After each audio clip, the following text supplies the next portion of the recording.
እዚህ ቮካብለሪ ወይም ቃላቶችን ስናይ የመጀመሪያው አይ ኖ አለ። እነዚህ ሶስቱንም አንድን ነገር ስለመረዳት ስለማወቅ ለመናገር ስንፈልግ የምንጠቀማቸው ናቸው። የመጀመሪያው አይ ኖ፣ ኖ ማለት ማወቅ ማለት ነው። አይ ኖ ስትሉ አውቃለሁ እያላችሁ ነው።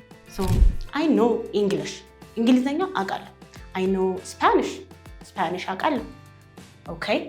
ከዛ አይ አንደርስታንድ ደግሞ አለችው። አንደርስታንድ መረዳት መገንዘብ ማለት ነው።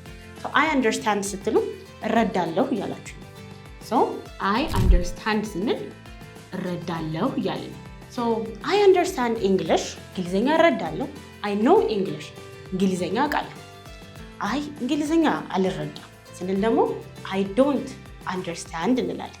ዶንት ማለት አይ የሚለው እንዲተካ ኔጌቲቭ እንዳያደርግ የገባ ቃል ነው። አይ የምትለው እንዲተካልን ዶንት አለ። አንደርስታንድ ቅድም እንዳልነው መረዳት። አይ ዶንት አንደርስታንድ ስንል አልረዳም እያለ ነው። አይ ዶንት አንደርስታንድ ኢንግሊሽ ስንል ደግሞ እንግሊዝኛ አልረዳም እያለ ነው። ይህ ከሙሉ ኮርስ ትምህርቶቻችን መካከል አንዱ ትንሹ ክፍል።